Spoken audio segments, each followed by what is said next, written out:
Hello kids, கதை நேரம். வாங்க நம்ம கதைக்குள்ள போகலாம்.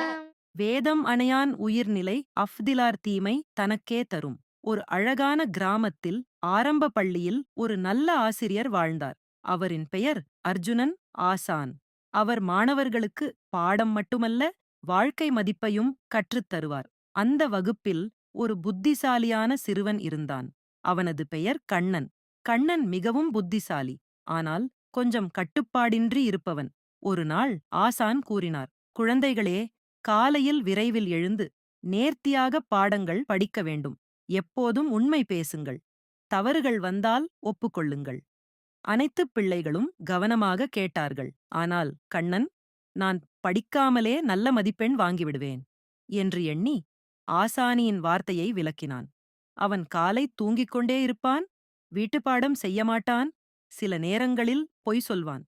சில வாரங்களில் அவன் தேர்வில் தோல்வியடைந்தான். அவனது நண்பர்கள் அவனை நம்ப மறந்தார்கள். ஒரு நாள் மற்ற நண்பர்கள் ஆசானின் ஆலோசனைப்படி நேர்மையாக நடந்து பரிசுகளும் பாராட்டுகளும் பெற்றார்கள்.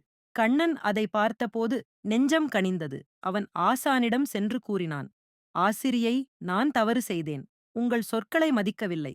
இனிமேல் மாற்றம் வருவேன். அர்ஜுனன் ஆசான் சிரித்தார்.